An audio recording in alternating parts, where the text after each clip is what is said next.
오늘은 설교 제목이 이제 예수님의 재림과 이사야 19장, 이사야 19장에 대해서 나누길 원합니다.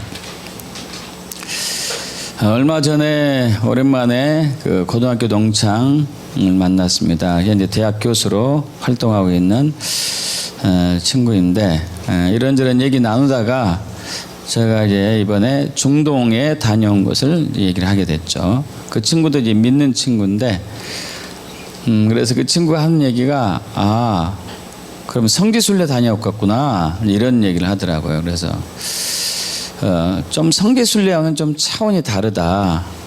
이번에 가게 되는 곳이 이스라엘과 사이프러스 혹은 키프러스 그리고 이집트인데 좀 차원이 다르다. 뭐가 다른데, 성지순례는 과거의 예수님이나 사도들이 혹은 과거의 구약의 또 선진들이 믿음 생활했던 그 흔적들을, 과거의 흔적들을 찾아가는 것이라면, 지금 우리가 하고 있는 것은 현재 하나님이 무엇을 하시는가, 또 앞으로 하나님이 뭘 하실 것인가를 보고 거기에 내 삶을 조종하고자 한 목적에서 가는 것이다. 이 친구가 좀 의아하게 이제 생각하는 것이죠. 그런 것은 내가 좀 들어보지 못했다. 좀 뭔가 좀 자기들의 개념과 좀 다른 것 같다고 얘기를 하더라고요.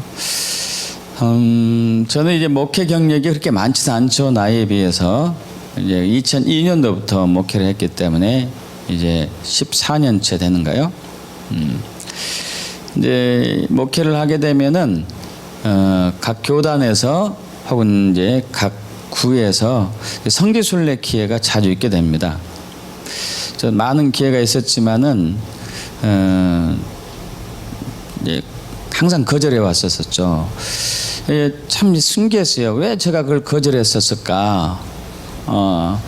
근데 늘 꿈꾸던 것이 있었는데, 내가 성지순례를 가면은 이제 늘 했던 성지순례 차원이 아닌 다른 뭔가가 있을 것 같은 그런 이제 기대와 그런 소망이 항상 있었거든요. 뭔가 새로운 것이 있을 것 같은데, 뭔가 있을 것 같은데, 이런 것을 이제 꿈을 꾸게 됐고, 그러던 차에 하나님께서 그 기회를 열어주셔가지고, 이번 이제 올해 차 3번 이제 우리 이스라엘을 또 그 주변 지역을 가게 된 것이죠.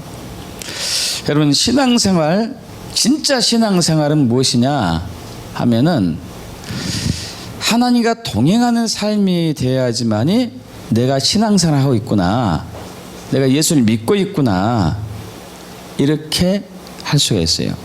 하나님과 동행하는 삶. 어떤 삶이라고요? 하나님과 동행하는 삶. 하나님과 동행하는 삶. 여러분, 하나님과 동행하는 삶이 뭘까요? 하나님과 동행하는 삶이 뭐라고 생각하십니까? 하나님과 동행하는 삶이란 하나님이 지금 내 주변에서 무슨 일을 하시는지 영적인 계시로 깨닫고, 그 하나님 하시고 계신 일에 내 삶을 조정해서 거기에 순종하는 것이 하나님과 동행하는 삶이에요. 다시 말씀드릴게요.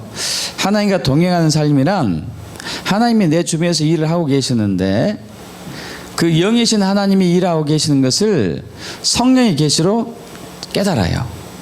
성령의 계시로 깨닫고 내 삶을 조정해서 그 하나님의 계시된 그 뜻에 내가 순종해 가는 것이 하나님과 동행하는 삶이에요. 이것을 대표적으로 하신 분이 예수님이시죠. 여러분, 여기를 접어두시고 우리가 요한복음 5장 17절로 가겠습니다. 요한복음 5장 17절.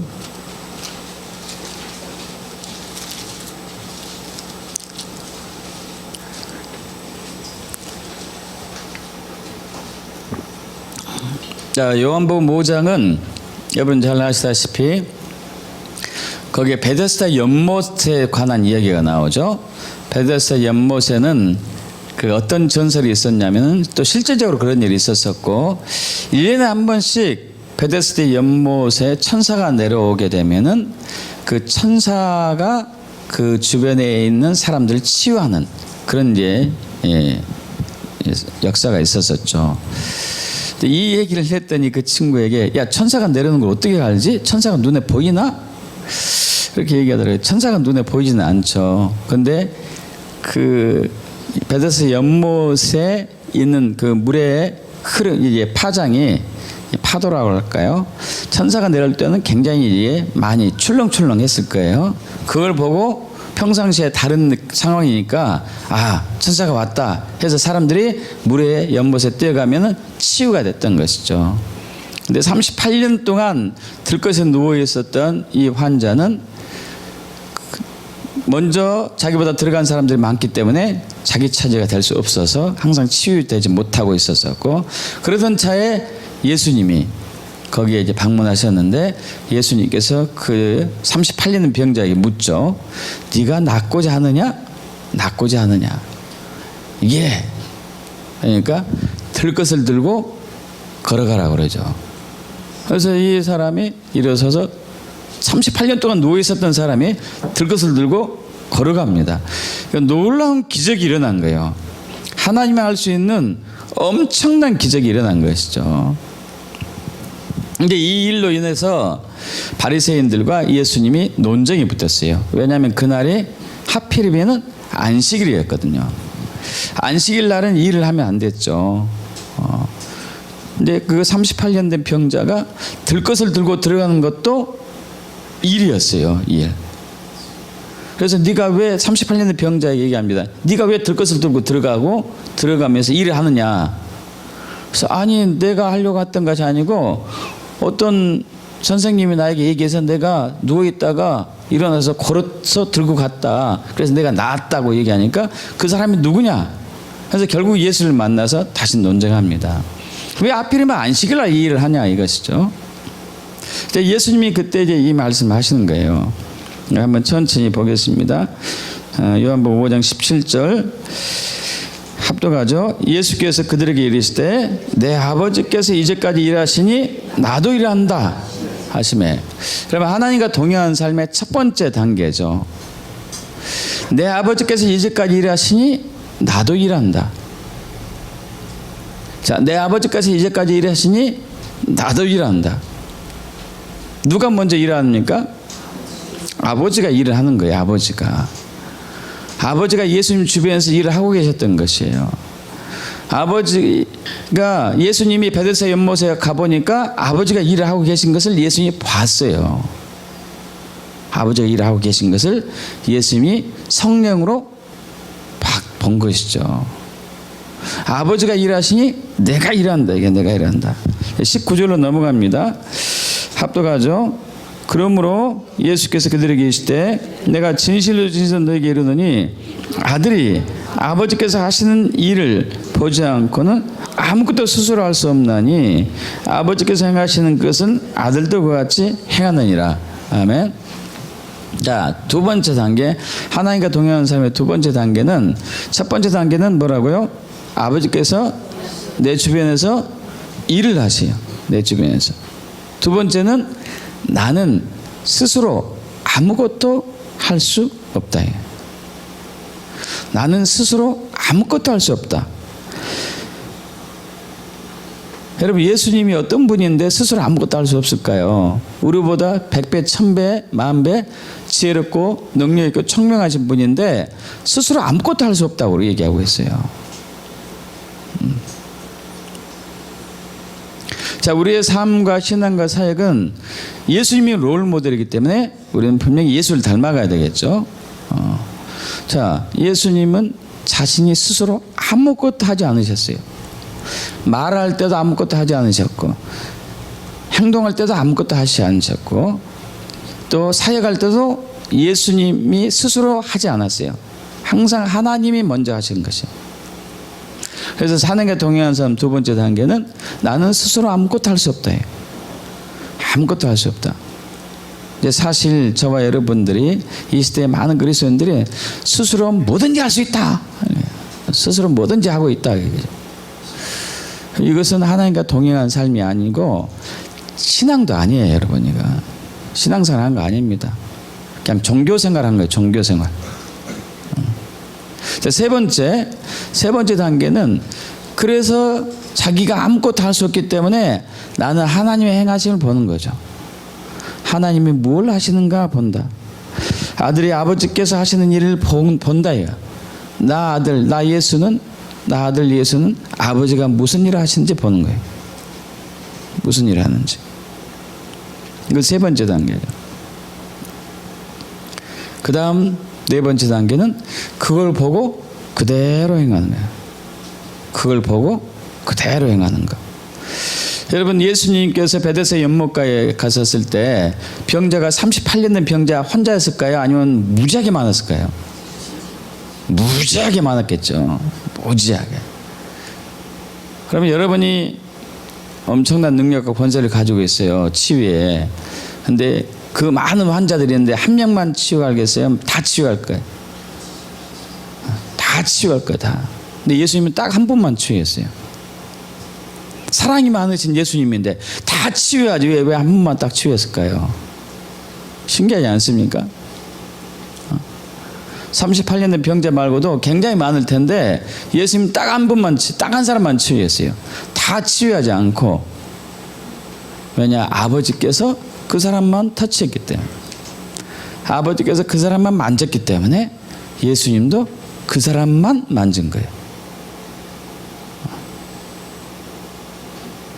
자, 그 다음에 단계는, 자, 요한복음 5장 20절이죠.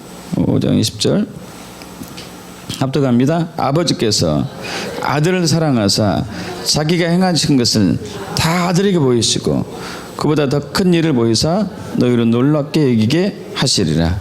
할렐루야. 자, 첫 번째 단계는 하나님이 내 주변에서 일하신다.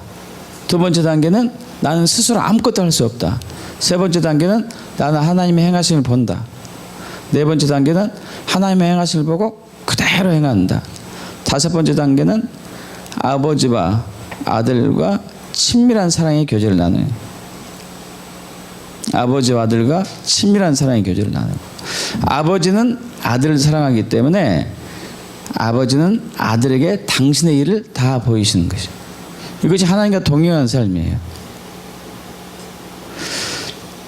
여러분 이해되십니까? 하나님과 동행하는 삶. 여러분 주기도문 아시죠? 주기도문. 한번 해볼까요? 하늘에 계신 우리 아버지시여, 이름이 거룩히 여김을 받으시며 나라가 임하옵시며, 그 다음에 뜻이 하늘에서 이루어진 것 같이 땅에서 이루어지이다. 여러분 이것도 마찬가지예요. 뜻이 하늘에서 이루어진 것 같이, 여러분 이것은 저번에 한번 제가 말씀드린 적이 있는데 이것은 과거형입니다. 과거형. 뜻이 하늘에서 이루어졌습니다. 땅에서 이루어지이다. 이것도 실은 과거형으로 쓰였는데, 자, 여러분 이 하나님의 뜻, 하나님의 역사를 위한 하나님의 뜻도 마찬가지고 저와 여러분을 향한 하나님의 뜻도 마찬가지고, 이것은 이미 하나님께서 창세 전에 이미 다 세워놓으셨고, 그것은 그리고 그 세워놓으신 하나님의 뜻과 계획이 하나님 나라에서는 완성이 됐어요. 완성이. 여러분 이건 좀 이해하기 힘든 부분이죠. 하나님 나라는 이미 완성이 됐습니다. 미완성된 일이 아니에요. 완성됐어요. 완성. 자, 완성된 하나님의 뜻이 이 땅에서 이루어지기 위해서 우리를 이제 부르셔요. 우리를. 저와 여러분 초청하신다고요. 초청하셔가지고 완성된 하나님의 뜻을 이 땅에 이루기 위해서 우리의 믿음의 기도와 선포를 하게 하셔요.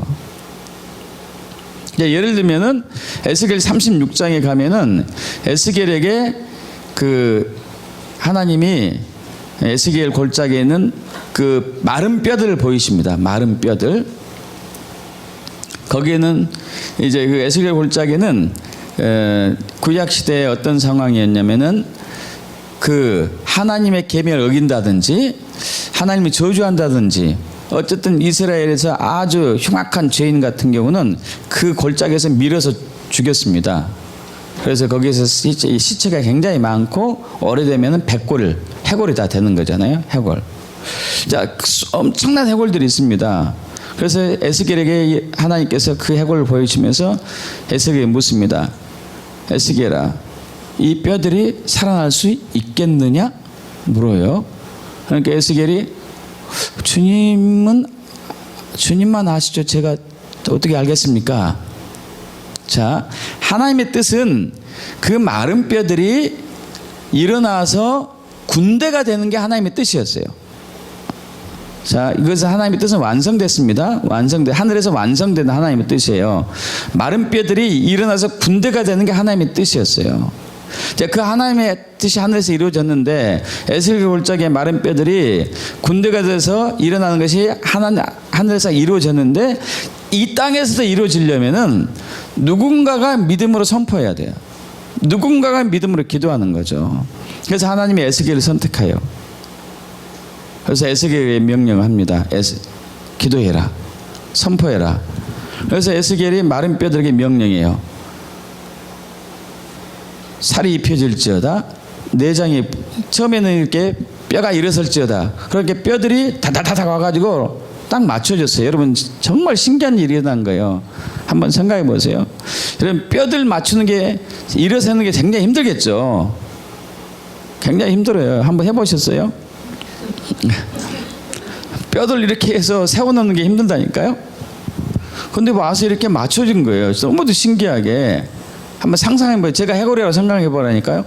이렇게 우두두둑 해가지고 짝짝짝짝 해서 세워졌어요. 막 여러분 투명해 보입니까? 눈이 막 뻥 뚫렸고. 그러면서 또 이제 기도하는 거죠. 선포하는 거예요.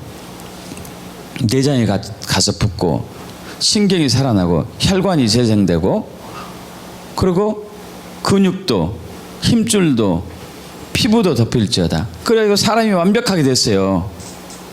놀라운 일이 일어난 건 놀라운 일. 근데 생기는 없죠. 그래서 생기야 들어가라. 에스겔이 선포합니다. 그러니까 성령의 능력이 성령이 그 안에 들어가니까 이들이 군대가 된 거예요. 군대. 여러분 에스겔이 에스겔 골짜기에 가가지고 마른 뼈들 보고 내가 이들을 한번 군대로 만들어봐 이렇게 계획했습니까? 아니에요. 에스겔은 그런 상상도 한 적이 없어요. 상상도 못하는 거죠. 그 마른 뼈들 어떻게 군대가 됩니까? 그건 상상도 못할 일이지. 근데 이건 누군 뜻이에요? 하나님의 뜻이다고요. 하나님의 뜻. 그 하나님의 뜻이 이 땅에서 이루어지기 위해서 우리를 불렀어요. 이게 우리의 정말 은혜고 영광이에요. 영광. 그러지 않습니까?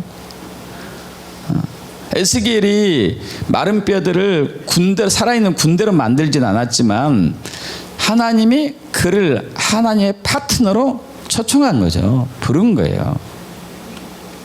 예전에 그 황정민이라는 우리나라 영화 배우가 무슨 영화를 통해서 처음으로 막 대상 받은 적 있잖아요. 대상. 그가 이제 소감할 때 무슨 얘기 했었죠? 나는 한 일이 다 없고 다 차려진 밥상 위에다가 숟가락만 하나 딱 얹었다.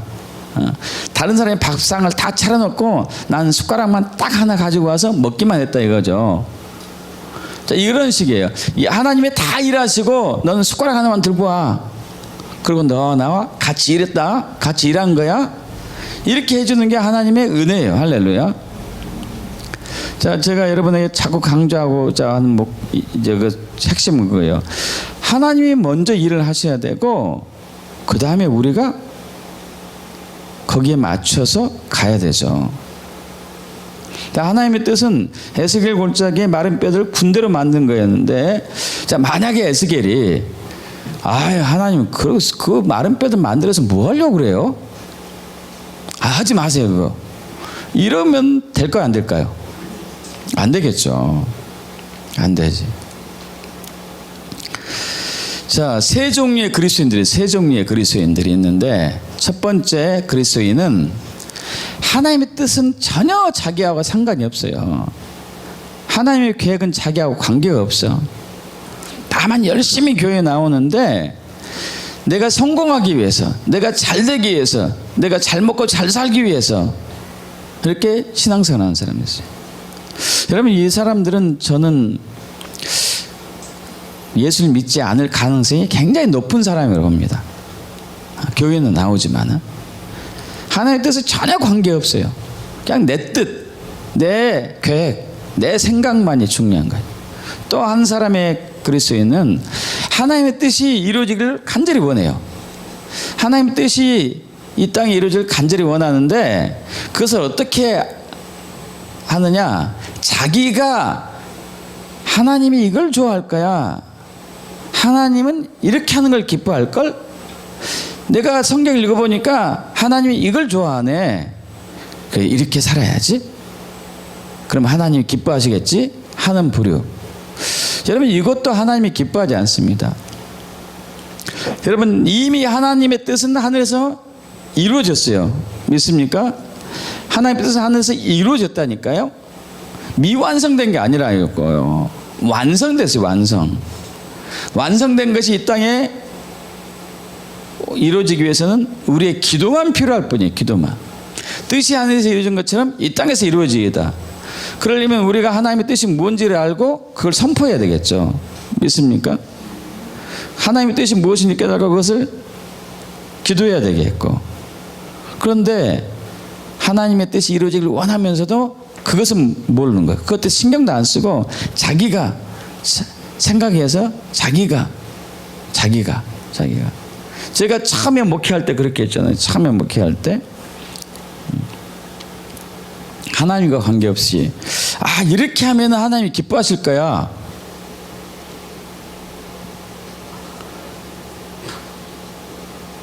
목회자들이 처음에 교회 개척할 때 가장 큰 비전이 뭐냐면은, 교회가 하도 이제 이게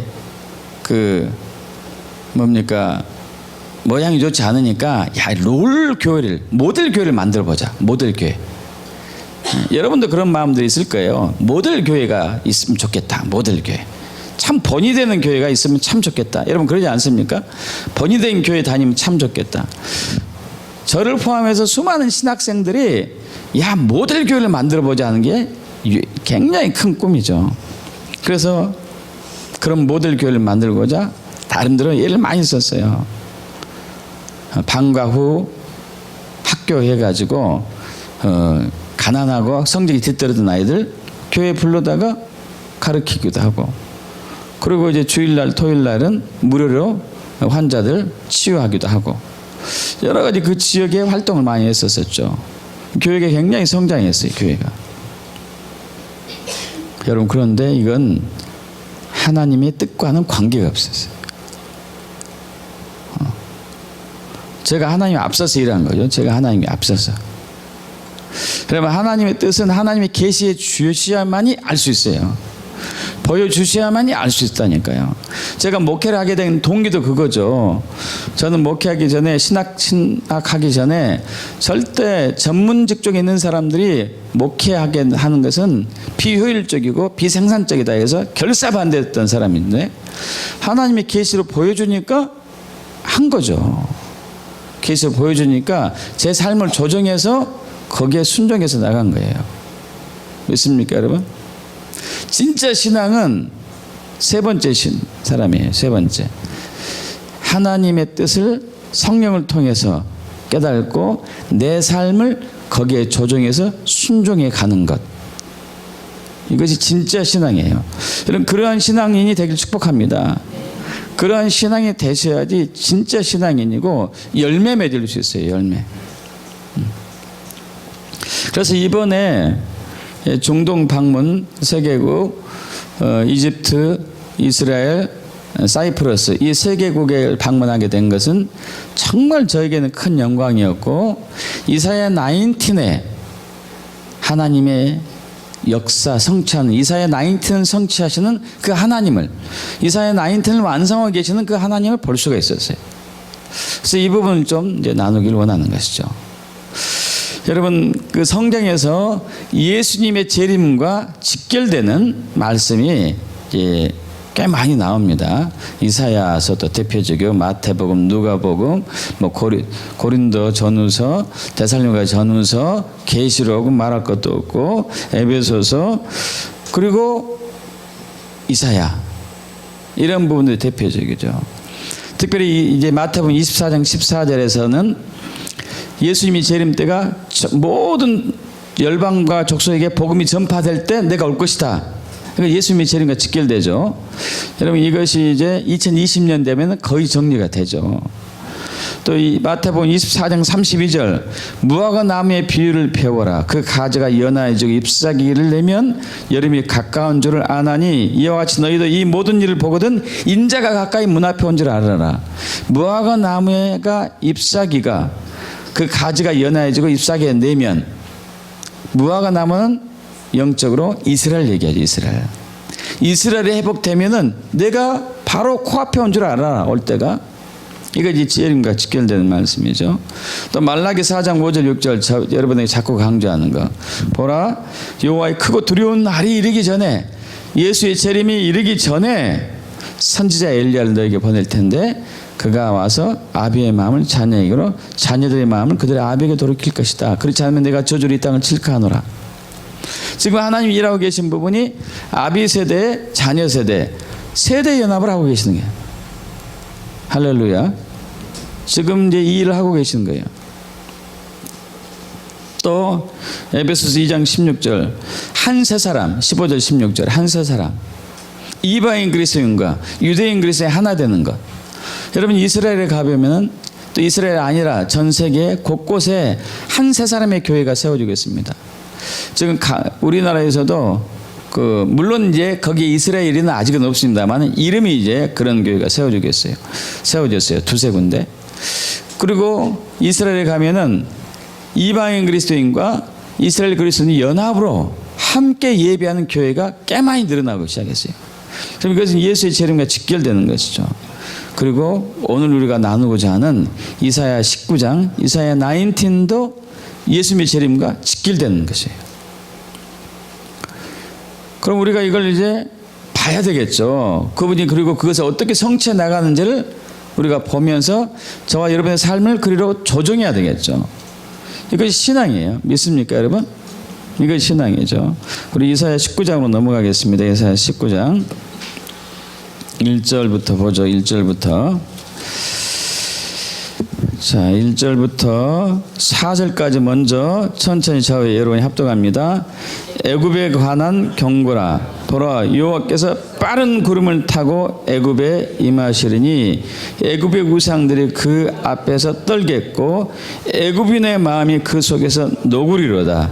내가 애굽인을 격동하여 애굽인을 치리니 그들이 각기 형제를 치며 각기 이웃을 칠 것이요 성읍이 성읍을 치며 나라가 나라를 칠 것이요 애굽인의 정신이 그 속에서 쇠약할 것이요 그의 계획을 내가 깨뜨리리니 그들이 우상과 마술사와 신접한 자와 요술객에게 물으리라. 내가 애굽인을 잔인한 주인의 손에 붙이리니 포악한 왕이 그들을 다스리리라. 주 여호와의, 즉 만군의 여호와의 말씀이니라. 자, 또 약간 건네서 11절부터 우리 16절까지 보겠습니다. 11절에 16절까지 11, 16절. 소환의 방백이 어리석었고 바로의 가장 지혜로운 못의 창략은 우둔하여졌으니 너희가 어떻게 바로에게 이르기를 나는 지혜로운 자들의 자손이라 나는 옛 왕들의 후예라 할 수 있으랴. 너희 지혜로운 자가 어디 있느냐. 그들이 만군의 여호와께서 애굽에 대하여 정하신 뜻을 알 것이요 곧 내게 말할 것이니라. 소환의 방백들은 어리석었고 노베의 방백들은 미혹되었도다. 그들은 애굽 종족들의 모퉁이 돌이건을 애굽을 그릇가게 하였도다.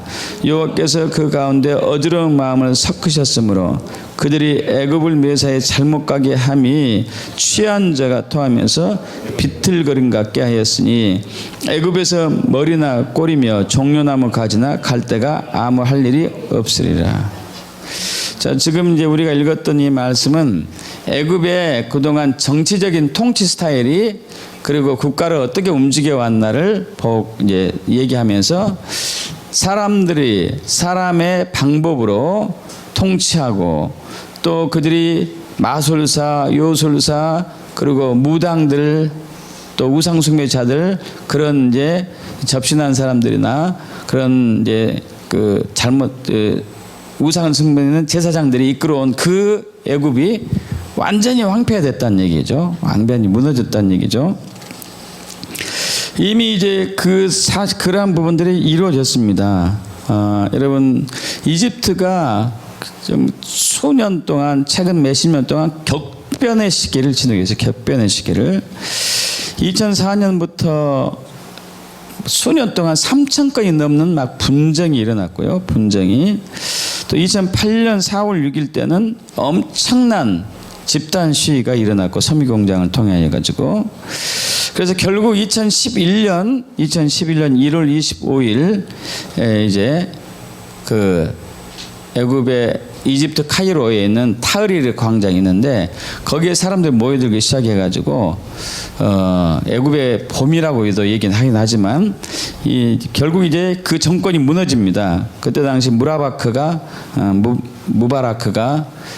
이제 쫓겨나요. 독재 정권이었던 무바라크가.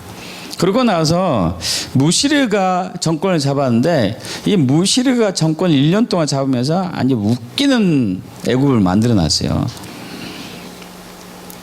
얼토당토하는 이제 정치를 해가지고 결국 이 대통령도 쫓겨납니다.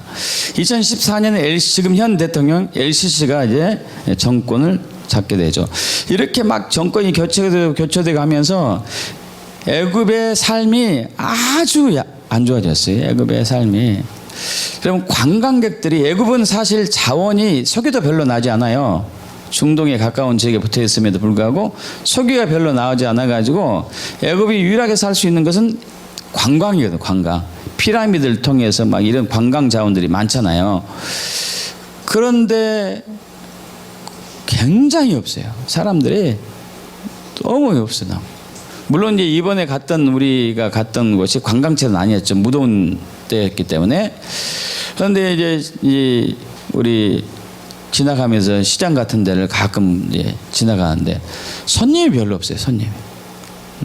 형편없는, 아주 이제. 여러분, 그런데 옛날에 애굽은, 이집트는 세계를 놀라게 했던 강력한 나라였거든요. 그 애굽이 지금 완전히 쓰러지고 있는 것이죠.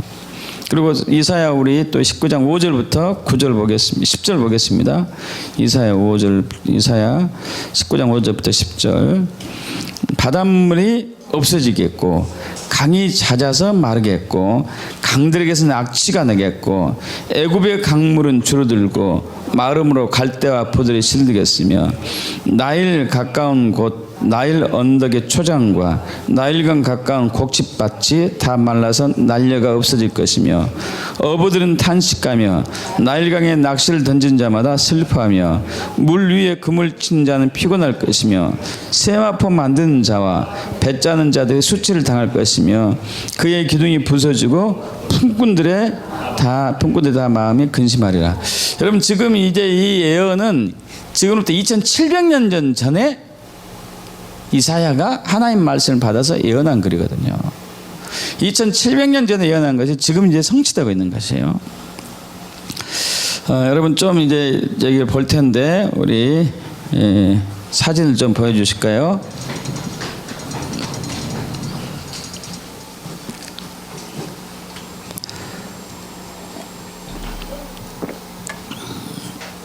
자, 이것은 이제 나일강, 파란 졸이 나일강이에요. 나일강.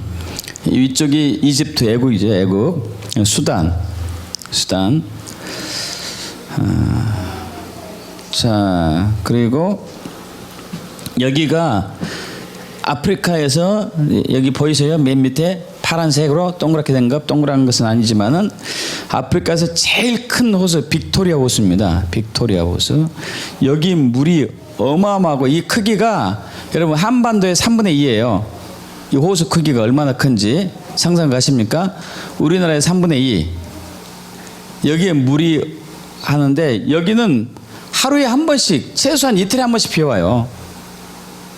그래가지고 이 물을 통해서 아프리카 동부 쪽에 위로 아래로 모든 그 아프리카 사람들이 먹고 사는 것이죠. 근데 이 비가 점점 적게 오기 시작하고 있고, 또 문제는 비가 적게 오다 보니까 여기 이제 우간다, 케냐, 우간다 밑에는 탄자니아가 있고, 이디오피아, 수단 이런 나라들, 이게 애굽은 위쪽이잖아요. 이런 나라들이 여기다 댐을 다 만들어놨어요. 댐을 발전소를 만들기 위해서 댐도 만들어 놓고, 물이 부족하니까 댐을 만들어 놓으니까 이쪽으로 가는 물이 엄청나게 줄어든 거예요. 엄청나게. 자, 넘어가 봅시다. 다음으로 넘어가세요. 여러분, 여기 빅토리아 호수에서 여기는 원래 물이 있었는데 이분들이 여기에서 뭐 하냐면은 뭐 이제 멸치 말리고 있어요. 멸치. 물이 있던 곳은 물이 다 없어져 가지고. 자, 넘어가세요. 자, 여기는 이제 아프리카 동부 중부에 있는 차드호라는 호수인데, 여기도 엄청나게 큰데, 여러분 1963년도에 위성사진 위에서 찍은 차드호의 크기예요. 1973년도에 줄어든 거 보이세요? 보이시죠? 자, 여기는 이제 몇 년도인가 안 보이네. 어쨌든 뭐 1800년도 되겠죠? 차도. 그 다음에 1997년도에 더 줄어들었죠? 2001년도에 엄청 줄어들었고, 저렇게 컸던 호수가 이렇게 줄어들었어요. 자, 또 넘어가시죠. 예, 이거 위성사진에 찍은 거예요. 예. 여러분 1972년도 차도에 이렇게 컸어요. 지금은 얼마나 합니까? 요만해졌어요. 요만해. 자, 또 넘어가시죠.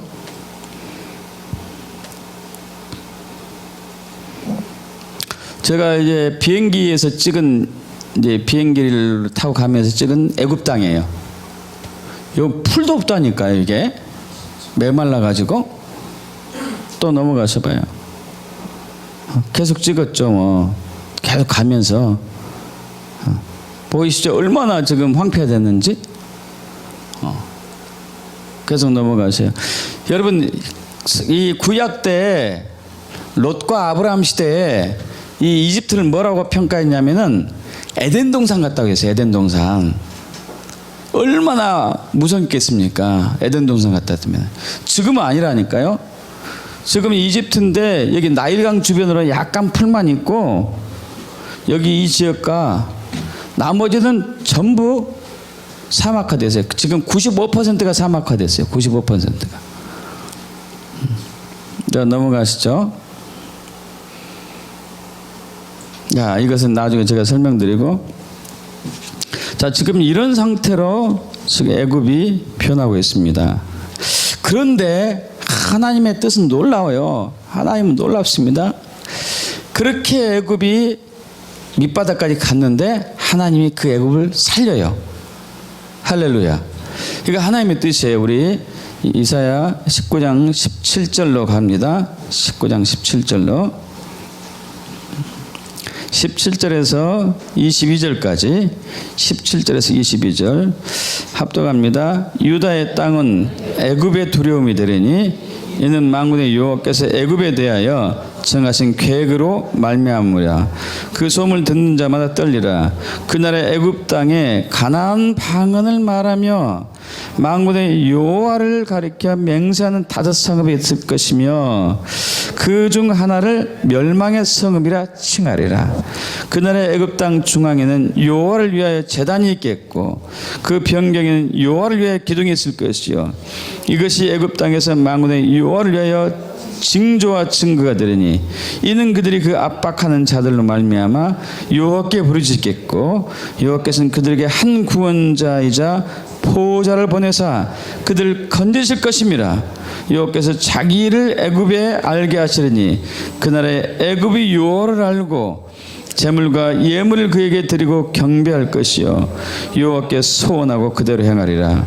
여호와께서 애굽을 치실지라도 치시고는 고치실 것이므로 그들이 여호와께로 돌아갈 것이라. 여호와께서 그들의 간구함을 들으시고 그들을 고쳐주시리라. 할렐루야. 여러분 이거 하나님의 뜻이고 지금 하나님이 이 일을 이미 시작했어요. 애굽을 고치기 시작하고 있습니다. 그날이 지금 오고 있기 때문에 애굽을 고치고 있는 거예요. 고치고 있어요.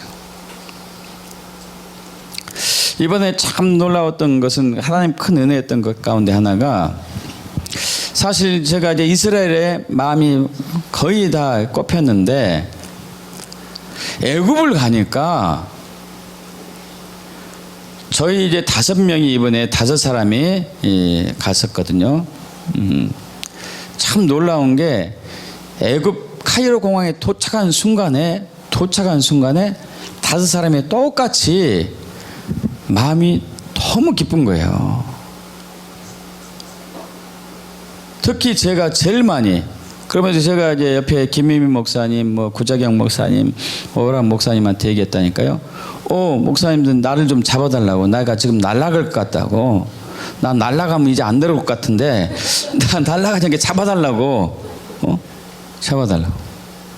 애굽이 너무 사랑스러운 거야. 이건 사실 이제 제가 뭐 비교적 외국에는 많이 이제 선교차 많이 가죠. 많이 가는데 이스라엘에 못지않게 이렇게 사랑스러운 것이 처음이었어요. 막 여기서 사랑하는 마음이 나오는 거예요. 이건 제 마음이 아니죠. 하나님이 주신 마음인데 너무 예쁜 거예요. 그것이 너무 사랑스럽고 그래서 잡아달라고 할 정도로 여러분 하나님이 그 땅을 사랑하시더라고요. 그래서 여러분 이스라엘이 회복되는 데 있어서 애굽이 중추적인 역할을 하게 된 이 키예요. 키. 이걸 이번에 보게 돼서 너무 기뻤고 애굽을 이집트를 꼭 내가 더 많이 사랑하고 기도하고 섬겨야 되겠구나. 이 이집트가 키구나. 키. 굉장히 중요한 것이구나. 이것을 깨닫게 되었는데 지금 그 애굽의 이제 하나님이 이스라엘 회복하는데 키가 되는 키맨이 되는 열쇠가 되는 애굽을 회복하고 있습니다. 여기 이제 우리 18절에 보면은 18절에 그날의 애굽 땅에 가나안 방언을 말하며 여러분 가나안이라는 얘기는 이스라엘 백성들이 사용하는 히브리어 언어를 얘기해요. 히브리어 언어. 여러분 이스라엘 백성은 지금도 히브리어 언어를 사용하고 있죠. 여러분 이 애굽 사람들이 히브리어 언어를 한대요. 여러분 애굽 사람들이 이집트를 싫어해요. 이집트 사람은 이스라엘을 싫어합니다. 과거에 전쟁을 많이 했잖아요. 전쟁을 두 나라가 전쟁을 많이 해가지고 많이 할 때마다 옛날에는 애굽이 이스라엘을 가지고 놀았죠. 가지고 놀았습니다. 그리고 이스라엘이 힘들 때마다 애굽에 와서 도와주세요 이렇게 했었잖아요. 그 나라가 이번에 근대에 와서는 싸워서 이스라엘이 몇 번이나 이겼어요. 그러니까 약도 오르고 옛날에 완전히 형편없던 나라가 저 조그만 것들이 바람 불면 훅 날아갈 것들이 덤비고 지지도 않고 있으니까 약도 오르고 밉기도 하고 또 모슬렘 국가이다 보니까 이슬람 국가이다 보니까 진짜 밉기도 하고 진짜 밉죠. 근데 그런 나라가 가나안 방언 히브리 방언을 그 나라 말을 배운대요. 그 나라 말을 한대요. 이건 있을 수가 없는 일이잖아요. 그죠? 있을 수 없는 얘기죠. 자, 그러면서 다섯 성읍을 이제 세운 얘기가 나오죠. 다섯 성읍을. 이 다섯 성읍은 굉장히 중요합니다. 다섯 성읍. 이 다섯 성읍이 지금 이제 우리 탐 그레이크 목사님 비롯한 많은 분들이 아마 이곳이 아닌가 하고 추측하고 있는데 하나는 카이로 대도시에 있는 헬로폴리스라는 도시하고 또 하나는 알렉산드리아. 여러분 알렉산드리아 도시는 들어보셨을 거예요. 그 다음에 또 하나는 아시웃이라 하기도 하고 또 하나는 아스완, 또 하나는 또 이제 와디나트룸.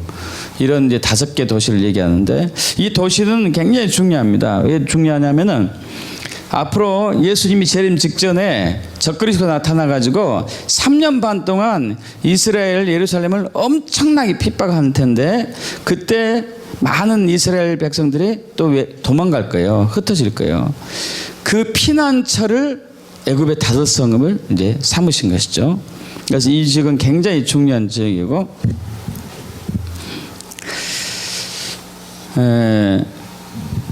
그리고 또 이제 너무 신기한 게 현재 LCC 대통령이 이상하게 친이스라엘 정책을 펴는 거예요. 친이스라엘.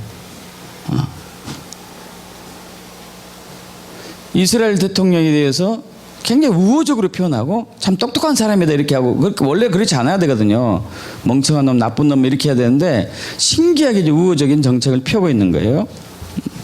자, 그런데 또 하나 참 신기했던 부분 중에 이번에 들렸던 이제 다섯 성읍 중에서 4개 성읍을 했었는데, 오후에 구체적으로 좀 이 부분 좀 보여주기도 하겠지만 이번에 간단하게 보여줄 텐데요.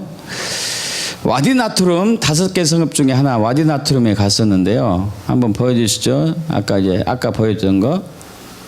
자, 여러분 이제 여기 이곳이 기도의 집입니다. 기도의 집인데 몇 평인가 모르겠어요. 한 100만 평 넘을 것 같은데 엄청나게 넓어, 엄청나게. 여기 이제 담이 보이죠, 담. 여기에 여러분 이게 야자수 나무들이 아까 이제 황폐됐던 땅에다가 이것들이 이제 이렇게 했다니까요. 또 넘어가 보시죠. 네, 이런 식으로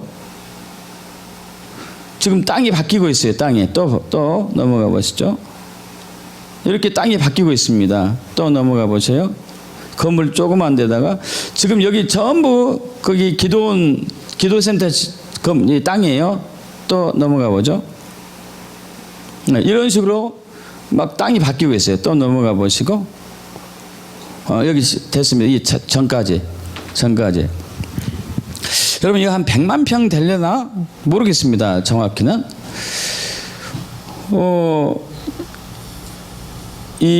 여기 이제 기도의 집의 대표 사람이 라하파트란 이제 목사님인데, 그 목사님이 원래 직업은 방송 일을 하는 사람이에요. 방송 일을 하다가 기도의 집에 대한 부담을 주셨어요.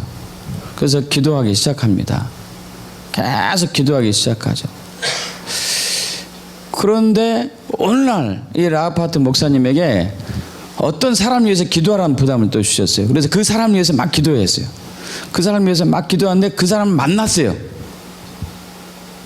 딱 만났는데 이제 라하파트 목사님이 그분에게 얘기했죠. 당신을 위해서 하나님이 계속 기도를 시켰는데 진짜 만났네요. 얘기 나누는데 그 얘기 듣자마자 그 사람이 막 울기 시작한 거예요. 왜 우십니까? 그랬더니 자기가 하나님께 음성을 들었는데 자기가 가져오는 땅을 기도집을 위해서 내놓으라고 해가지고 줄 사람을 찾고 있었다는데 만난 거예요. 100만 평을 이제 희사한 거죠. 와, 할렐루야. 여러분 놀랍지 않습니까? 근데 그 어마어마한 땅이 담이 안 보인다니까요. 담이 높은 지붕, 여기 3층인가 4층 5층인가 4층 올라가서 끝으로 보는데 끝이 안 보여. 얼마나 큰가 땅이. 이 큰 땅들이 하나님의 사람들을 위해서 바뀌고 있더라고요. 할렐루야. 소도 기르고 닭도 기르고 염소도 기르고 양도 기르고 이 땅이 바뀌고 있으니까요. 그리고 이제 호수에다가 물고기를 넣었는데 요만한 물고기들이 한 6개월 되니까 한 3cm 자라더래요. 막 이만해져. 땅이 바뀌고 있어요. 여러분 그 170년 전에 선교사들이 뉴질랜드 갔었을 때 뉴질랜드가 저주받은 땅이었대요. 지금은 살기 좋은 나라 1, 2잖아요. 저주의 땅이었어요. 얼마나 황폐하든지. 여러분 그런데 선교사들이 가가지고 그 땅을 향해서 명했습니다. 이 땅이 바뀔지어다. 이 땅이 회복될지어다. 이 땅이 새롭게 될지어다. 이집트가 지금 바뀌고 있는 것이죠. 이집트가 회복되고 있는 것이죠. 자, 그런데 또 놀라운 것을 제가 정말 놀라운 것을 봤어요. 그럼 제가 여러분에게 이제 말씀을 이렇게 나누면서 예수님이 죽은 자도 살리고 눈먼 자도 눈뜨게 하고 귀신들은 귀신 쫓아내고 이런 놀라운 일을 했는데 가장 마음에 좀 부담 가기도 하고 그런 일이 일어날 수 있을까 하는 것 중에 하나가 산을 움직이는 거예요. 산. 마태복음 17장, 마가복음 11장, 이 산을 명한즉 쑥 들려져 가지고 바다에 던질 것이다. 여러분, 죽은 자 살린 것보다 더 어려울 것 같아 이게. 그런 일이 일어날 수 있을까요, 여러분? 여러분 어떻게 생각하십니까? 그런 일이 일어날 수 있을까요, 없을까요? 산이 훅 날아가지고 없어져 버리는 거야. 근데 이집트에서 있었어요. 우와, 이거 충격이 충격. 이집트가 AD 600 몇십 년 전에, 몇십 년 때, 640 몇 년인가 저 기억 안 나는데요. 그때 이슬람이, 원래는 기독교 국가였습니다. 이집트도 기독교 국가였어요. 이집트의 교부 시대가 한참 꽃을 폈기 때문에 기독교 국가였는데, 이슬람이 와가지고 이제 친이스라엘로 바뀌어버렸어요. 바뀌면서 예수 믿는 사람들이 무슬림으로 이슬람으로 개종을 많이 했습니다. 왜 할 수밖에 없었냐면은 국가에서 정책적으로 세금을 많이 기독교인들에 먹였거든요. 그리고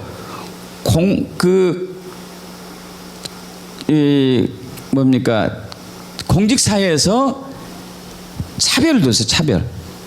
기독교인들은 예를 들어서 뭐 회사로 가면은 계장까지만인 거고, 이슬람들은 최고까지 오를 수 있고, 이런 차별 정책을 펴다 보니까 많은 기독교인들이 이슬람으로 바뀌었다고요. 근데 그래도 말 안 듣는 그리스도인들이 있었어요. 그래도 끝까지 예수를 믿는 그리스도인들이 있었어요. 여러분, 그렇게 되길 축복합니다. 어떠한 불이익을 당하고도 절대 개종하면 안 되죠. 끝까지 예수를 믿어야 돼요. 끝까지.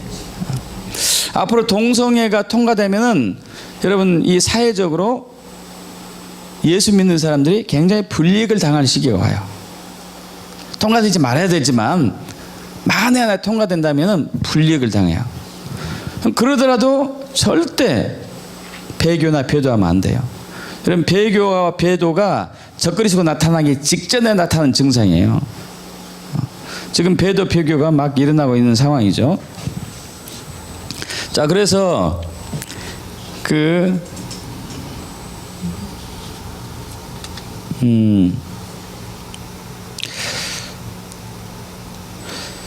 640년경이죠. 640년 이슬람경에 이슬람에서 제외를 받게 되었고, 300년 동안은 아주 기독교에 암흑겨 있고 큰 핍박이 있었고, 기독교에 대한 핍박이 절정에 달했을 때 979년, 약 1000 몇십 년 전이죠. 1000 몇십 년 전.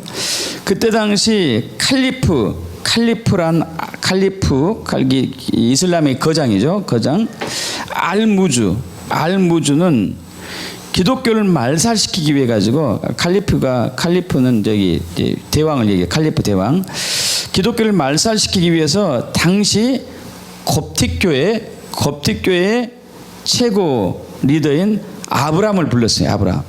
아브라함 불러가지고 뭐라고 얘기했냐면은, 야, 너희 성경 보니까 마태복음 17장, 마가복음 11장에서 보니까 믿음이 겨자씨만한 믿음이 있어도 산을 움직여서 바다에 던진다 하더라. 자, 여기는 바위산이 있는데, 바위산입니다. 여러분, 바위산. 나무도 별로 없더라고요. 바위산이 있는데 이 바위산을 옮겨라. 그렇지 못하면 너희 그리스도는 내가 다 죽여버릴 거야. 다 죽일 거야. 이렇게 했어요. 그러자 이 아브라함이 얼마나 고민됩니까? 그래서 3일 금식기도하면서 기도하죠. 주님, 이거 어떻게 해야 됩니까? 저 산을 옮겨야 되는데, 그렇지만 우리 다 죽는데 어떻게 해야 되는가요? 어떻게 해야 되는가? 여러분 어떻게 하겠습니까? 여러분 중에서 이제 가족 중에서 너희들 가족 다 죽여버릴 거야. 개종하지 않으면. 여러분 어떻게 하겠습니까? 이 아브라함이 3일 동안 금식하는데 하나님의 음성을 듣습니다. 밖에 나가라. 밖에 나가서 한 사람을 만날 것이다. 그 사람한테 얘기해라. 그 사람은 한쪽 눈이 잃은 사람이다. 그래서 이 사람이 밖에 나갔어요. 밖에 나가면서 딱 보니까 첫 번째 만난 사람이 진짜 한쪽 눈이 없는 사람을 만났습니다. 그 사람은 어떤 사람이냐면 구두 수선을 하는 구두 수선장이 시몬이라는 사람이 시몬. 이 사람이 한쪽 누른 잃은 사연도 기가 막히죠. 구두를 고치고 있는데 한 번은 진짜 예쁘고 야시시한 그 아가씨가 왔더래요. 와서 이제 그 여자가 발을 딱 내밀면서 구두를 딱 이렇게 해서 고쳐달라고 하는데 약간 올라갈 거 아니에요. 근데 눈부신 다리를 보니까 마음이 흔들린 거예요. 음욕이 생긴 거죠, 음욕이. 그런데 이제 하나님 말씀에 어떻게 얘기했죠? 오른 눈이 범죄하거든 눈을 빼버리라고 거예요. 이 사람이 눈 빼버린 거예요. 이제 눈 빼버려서 진짜로 뺐다니까요. 말씀대로 한 거예요. 말씀대로 눈을 빼버리고 애꾸가 된 거예요. 애꾸가. 그런 상태였는데 이분한테 가서 이제 차추증을 이렇게 한 거죠. 칼리프 대왕이 우리 이 바이산 알잖아. 이 바이산 움직이지 않으면 다 죽여버린대. 나한테 그런 능력이 없습니다. 나는 얼마 전에 음란한 생각에 눈 뺐는데 나한테 무슨 능력이 있겠냐고. 이게 말도 되지 않는데 이게 무슨 능력이 있겠냐고. 그래서 나는 하나님 말씀대로 할 뿐이니다. 너 한번 기도해봐라. 기한은 일주일뿐이 안 된다. 제발 해봐라.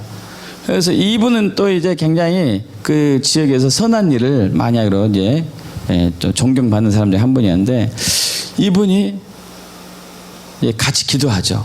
온 그리스도인들이 같이 기도해요. 정말 에스더 같은 느낌이에요. 에스더. 죽으면 죽으리라는 에스더 같은 느낌으로 그들이 금식하면서 기도해요. 금식하면서. 그리고 그날에 왔습니다. 그날에 와가지고 이제 그 대왕이 말 타고 부하들을 쫙 데리고 다 죽여버리려고 기독교인들 이제 겁득 기도 다 모아놓고 하는 거예요. 그래서 기도합니다. 기도하는데 역사가 일어나요. 보여주시죠. 자, 이것은 모자이크로 해놓은 거예요. 모자이크로. 당시 상황을 모자이크로 그려놨어요. 모자이크로. 자, 이쪽은 자세히 보진 않는데 어쨌든 자 보세요. 여기 이렇게 사이에 뭔가 이렇게 보이죠. 뭔가.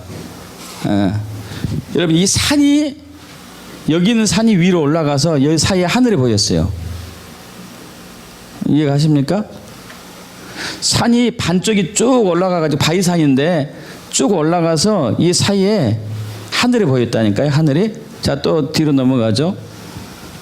자, 이것은 저기 조각에는 조각해놨는데 이 산이 위로 올라가지고 이 사이로 태양이 보이는 거예요. 태양이. 믿어지십니까? 진짜로 올라갔다니, 진짜로 날라서 없어졌다니까요. 산이 바위산인데 뚝 올라가가지고. 여러분 이 올라갈 때 소리가 까닥 하고 올라갔대요. 까닥 하고.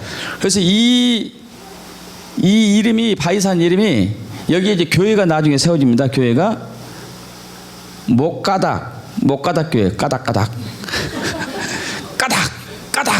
소리 나서 올라가 버린 거. 올라가 버려. 자, 진짜 실물 사진 보여줍시다. 진짜 실물 사진. 제가 찍은 거. 여러분 보이세요? 여러분 1000년 전에 이게 이제 싹 없어 있다니까. 반이 다이나마이트도 없었었고. 그래서 화산 폭발하면 이렇게 됩니까? 근데 분화구가 생기고 이렇게 안 되잖아요. 이거 또 넘어가 봐요. 여러분 이렇게 단면이 쫙 잘라나간 거예요. 이 산이. 여러분 사람이 조그마잖아요. 엄청 조그마하고 엄청 거대한 산입니다. 또 넘어가 봐요. 이런 식으로 계속 똑같은 사진이니까 계속 넘어가요. 보이세요? 산이 쭉 반 나눠지는 거 보이십니까? 이렇게 나눠진 거 보이세요? 여러분 이거 누가 이거 파서 할 수 없고 이 바위산 누가 이렇게 파겠습니까? 그죠? 다이나마이트도 그때는 없었을 것이고 폭탄도 없었을 것이고 이런 식으로 또 넘어가 보셔봐요. 여기서부터는 이제 다른 모임이에요.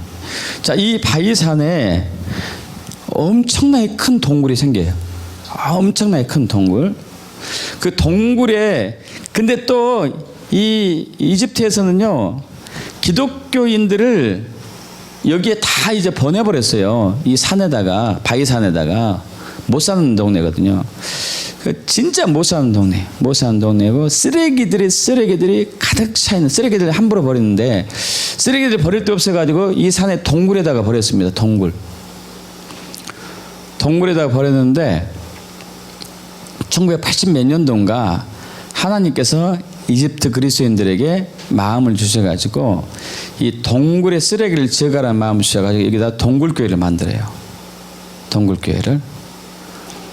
쓰레기를 이제 큰 동굴을 발견해서 쓰레기를 빼내는데 160톤인가? 160만 톤인가 보다. 160만 톤을 쓰레기를 빼냈고 또 작은 동굴 발견했어요. 거기서 30만 톤인가 몇십만 톤 쓰레기를 뺐고 자, 그 뺀 곳이 교회로 바뀌어요. 교회로. 자, 가보시죠.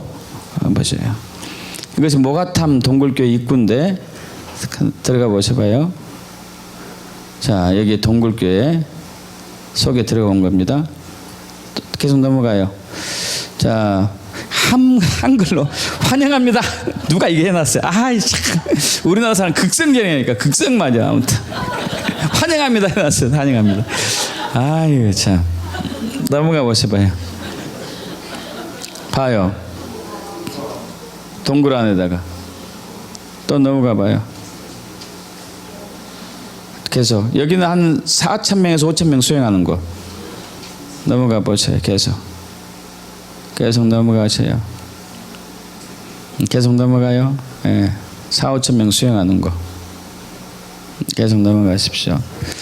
자, 이것은 작은 것이고 동영상으로 이건 거꾸로 됐구나. 넘어가시고 동영상으로 된 거 해주십시오. 큰 동굴교회 그거 동영상.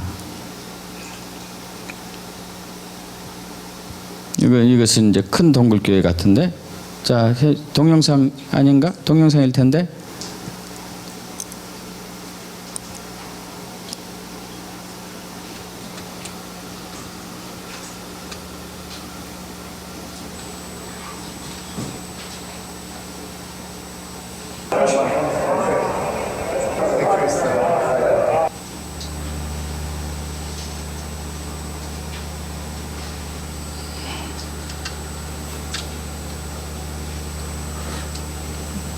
어떻게 진행되고 있어요?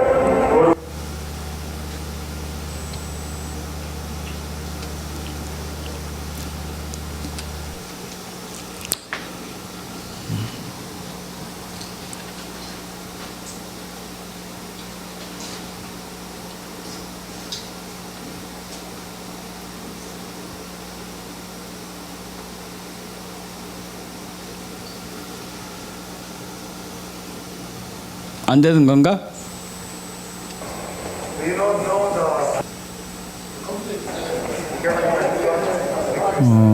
그래요.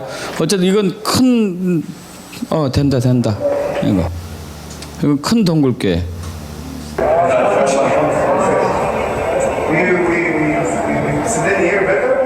여기 15,000명 수용. 15,000명. 자, 근데 제가 뭘 때문에 이거 보여드리려 하냐면은, 자, 아까 그리고 세준전도사 때 다운 받은 거 있죠. 자, 이건 큰 동굴교회인데요. 자, 이거 그치고 큰 동굴교회 그치고 저기 세준전도사 다운 받은 거 그거 보여주시죠.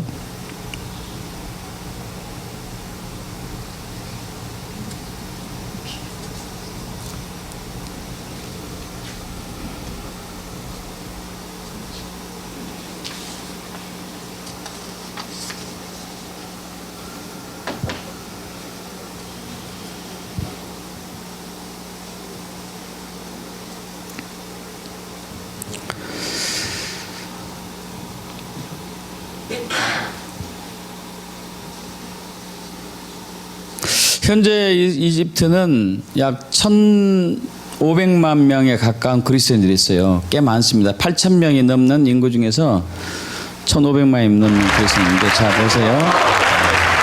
이 동굴교에서 했었던 집회입니다. 2011년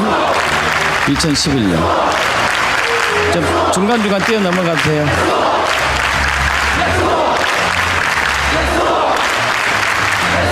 이분들이 예수를 부르짖는 거예요. 예수. 중간중간 넘어가요. 뛰어서 넘어가.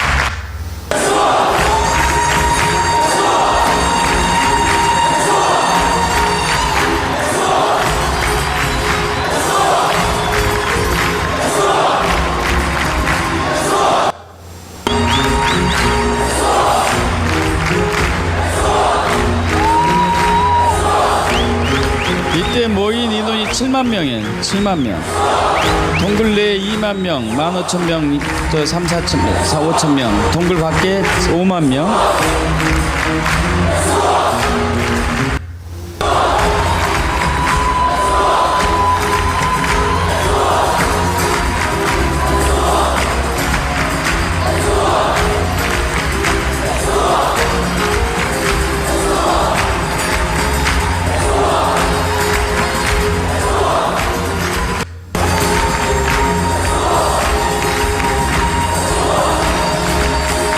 자, 여기까지. 그럼 감동되세요? 7만 명이 모였어요. 7만 명이. 이때 이 집회를 주관한 사람이 아까 라하파트, 와디나트룸의 기도의 집안은 라하파트가 주관했어요. 여러분, 이집트가 살아나고 있습니다. 할렐루야. 지금 이 말씀대로 되고 있다니까요. 이 말씀대로. 하나님께서 당신의 뜻을 이루시고자 이집트를 살리고 있어요. 믿습니까? 근데 그 살리는 정점이 오늘 우리가 처음에 봤던 본문 말씀이죠. 우리 이사야 19장 23절에서 25절 합독합니다. 23절에서 25절. 그날에 애굽에서 아수르로 통하는 대로가 있어 아수르 사람은 애굽으로 가겠고 애굽 사람은 아수르로 갈 것이며 애굽 사람이 아수르 사람과 함께 경배하리라. 그날에 이스라엘이 애굽 및 아수르와 더불어 셋이 세계 중에 복이 되리니 이는 만군의 여호와께서 복주심이 이르시되 내 백성 애굽이여 내 소존지는 아수르여 나에게 이스라엘이여 복이 있을지어다 하실 것임이니라. 할렐루야. 할렐루야. 여러분, 지금 이집트에 기도의 집들이 세워지고 있습니다. 와디나트룸 아까 기도의 집, 아슈트, 아스완, 카이로 이런 유명한 도시들마다 기도의 집이 세워지고 있어요. 그들이 하나님을 향해서 제단을 쌓고 있어요. 할렐루야. 이건 또 놀랍죠. 그리고 또 놀라웠던 것 중에 하나는 사실 이집트의 그리스도인들은 이스라엘을 싫어했어요. 좋아하지 않았습니다. 상처가 있기 때문에. 근데 그들이 바뀌고 있어요. 이집트 이 그리스도인들이 이스라엘을 사랑한, 하나님께서 그들에게 그러한 마음을 주시고 계신 것이죠. 특히 우리가 특이할 만한 것은 이집트와 아수르와 이스라엘이 셋이 하나 돼서 열방이 복이 된다는 이 말씀이에요. 여러분, 이것은 있을 수가 없는 얘기입니다.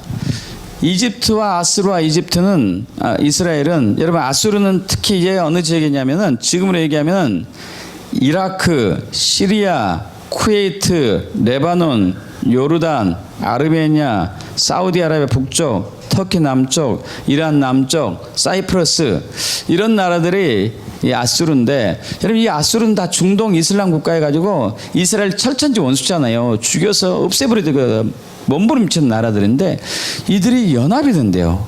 있을 수가 있겠습니까? 우리는 상상을 불허하죠. 그러나 산을 옮기신 하나님이 그 일을 하고 계시는 것이죠. 산을 옮기신 하나님이 그 일을 하고 계세요. 이 나라들을 하나 되게 하고 계신 것이죠. 이번에 이제 영적 여정 중에서 참으로 제가 기뻤던, 또 감동받았던 것 중에 하나는, 카이로에 가면은 카이로의 기독교 최고의 최대 교회가 있어요. 거기는 종교의 자유가 있다고 하지만은 기독교를 핍박하기 때문에 뭐 우리나라처럼 몇만 명, 몇십만 명 그런 교회는 아니어도 8,000명 교인이 8,000명이에요. 굉장히 큰 교회죠. 8,000명 교회에 저희가 이제 그 방문을 했었습니다. 방문해서 화요일 날 방문했었는데 화요일 날도 집회를 하더라고요. 오후에 밤에. 그래서 근데 거기서 이제 말씀 듣고 있는데 말씀이 뭐 아랍어 주나 있으면 알아들었을 것 같은데 아랍어로 하는데 뭔 말인지 하나도 못 알아듣는 거지 이게. 그런데 이제 이렇게 보고 있는데 환상이 보이더라고요. 환상이 거기 있는 그 이집트 그리스도인들이 예비하고 있는데 갑자기 우리를 향해서 등을 우리는 맨 뒤에 앉았어요. 맨 뒤에 앉아서 우리를 향해서 다 몸을 돌리는 거예요. 몸을 돌리는데 두 손을 뻗어요. 두 손을 뻗는데 기도하더라고요. 여러분이 지금 하는 일을 계속해달라. 여러분이 이 이집트를 깨워달라. 여러분들의 기도가 이집트를 회복할 것이다. 이 환상이 보이더라니까요. 할렐루야. 여러분 하나님이 하고 계신 일이에요. 자, 하나님과 동행하는 삶이란 하나님이 행하신 것에 내 삶을 조정해서 내가 동참하는 거라. 순종하는 거예요. 믿습니까? 그것이 보이더라니까요. 그리고 저 와디나트룸에 갔었을 때 그 황무지가 이제 막 풀이 자라고 팜트리 야자수 나무가 열매가 맺고 그러잖아요. 여기 가니까 10년 전에 꿨던 꿈이 생각나요. 10년 전에 무슨 꿈을 꿨냐면 저번에 말씀드렸다시피 제가 아프리카를 갔었어요. 아프리카를 가가지고 아프리카 가니까 이번에 생각났던 이유가 똑같더라고요. 똑같아. 그냥 완전히 황무지. 기근과 가뭄이 겹치고 겹쳐가지고 오랫동안 해서 완전히 황무지가 된 것인데 제가 삽으로 우물을 팠어요. 우물을 봤더니 여기서 물이 확 솟아오르면서 강이 두 개가 나는 강이 두 개가 나면서 하나는 맑고 깨끗한 물, 사람들이 마실 수 있는 맑고 깨끗한 물이 흘러가고, 또 하나의 강에서는 그것도 맑고 깨끗한 물이긴 하지만은 동물들이 먹고 또 농업에 쓰이고 공업용수 쓰이는 그러한 물이 쫙 흐르는 것을 꿈을 꿨죠. 근데 이번에 가니까 그것이 딱 생각나는 거예요. 아, 하나님이 10년 전에 그 꿈을 꾸게 하신 것은 내가 언젠가 이 땅을 밟을 텐데 이 땅을 위해서 기도하라는 것이었구나. 할렐루야. 그러면 하나님이 그 일을 하시겠다는 얘기겠구나. 믿습니까? 하나님 지금 무슨 일을 하고 계신가를 제가 여러분과 나누고 있습니다. 하나님 지금 무슨 일을 하고 계시는가? 여러분 또 참 특이한 게 우리 25절 보겠습니다. 25절. 내 백성 애굽이여 그래요. 여러분 이 애굽이라는 나라는 성경에서 세상으로 이렇게 우리가 예표로 알고 있고 이스라엘을 수도 없이 괴롭혀갖고 안 좋은 평가로 했는데 하나님이 뭐라고 그래요? 내 백성 애굽이여. 할렐루야. 내 백성 애굽이여. 또 그 다음에 뭐죠? 내 손으로 지은 아수르요. 여러분 아수르는 아까 중동에서 이 이집트와 함께 하갈과 이스마엘 이런 후손 에서 후손으로서 늘 이스라엘을 괴롭혔는데 내 손으로 지은 아수르예요. 이렇게 하나님은 그들을 버리지 않으셨습니다. 그들을 국리로 보시고 불쌍히 계세요. 할렐루야. 믿습니까? 나중에 하갈과 이스마엘의 원통함을 하나님이 어떻게 푸는 거에 대해서 자세히 얘기할 때가 있을 텐데, 자 여러분 오늘 이사야 19를 우리가 살펴봤습니다. 이사야 19장. 왜 살펴보죠? 하나님이 지금 무슨 일을 하시는가? 어떤 일을 하시고 계신가? 그러면 그 일을 하시는 것을 저와 여러분이 보고 저와 여러분의 삶을 조정해야 돼요. 거기에 순종해 가야 되는 것이죠. 이게 진짜 신앙이에요. 진짜 신앙. 그래서 마태복음 24장에 재림에 대해서 얘기하면서 그러므로 깨어있으라 내가 언제 올지 모른다. 깨어있다는 얘기는 뭘까요? 깨어서 내가 무슨 일을 하고 있는지 좀 봐라. 믿습니까 여러분? 깨어서 내가 무슨 일을 하고 있는지 보고 너희의 삶을 나에게 조정해라. 이것이에요. 믿습니까? 그리고 또 하나, 착하고 지혜롭고 충성된 종이 되어서 때를 따라 내 집 종들에게, 집 사람들에게 양식을 나눠줄 자가 누구냐? 이런 자는 내가 그를 왕노릇 하게 할 것이다. 이게 무슨 얘기죠? 여러분, 하나님이 이번 여정이 바로 그런 일을 저희가 한 거예요. 저희가 한 거. 가는 곳곳마다 영적인 복을 열었어요. 가는 곳마다 기도했기 때문에. 가는 곳마다 기도했어요. 저기 그 오후에 무슨 얘기 들으려고 하냐면은 아시우스에 가니까 예수님이 가족이 거기까지 피난한 장소가 있더라고요. 거기도 동굴인데 교회로 이렇게 세웠어요. 교회로.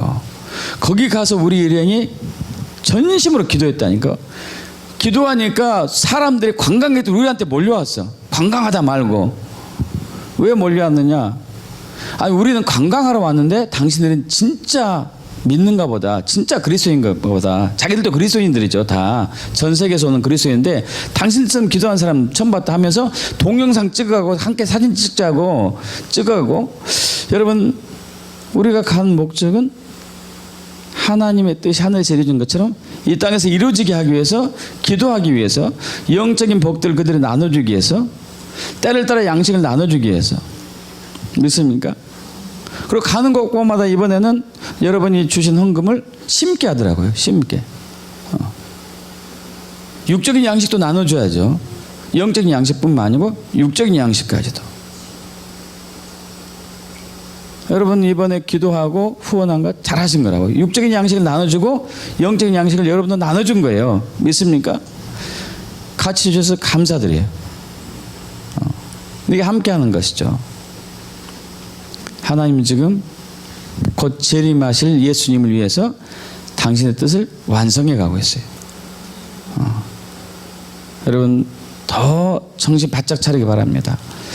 사실 우리 교회는 크지는 않지만은 그래도 깨어있는 교회 중에 하나라고 볼 수 있죠. 모두 다 깨어있게 축복합니다. 하나님께 초점 맞추셔야 돼요. 하나님께. 지금 무슨 일을 하고 계시는가? 어떤 일을 하고 계시는가? 그래서 내 삶을 거기 조정해야 돼. 조정. 순종에 가면은 하나님 크게 일이 나타난다니까요. 그것이 바위산이 옮겨지기도 할 것이고, 메마른 땅이 숲이 우거지게 될 것이고, 메마른 호수에 다시 물이 채워질 것이고. 할렐루야.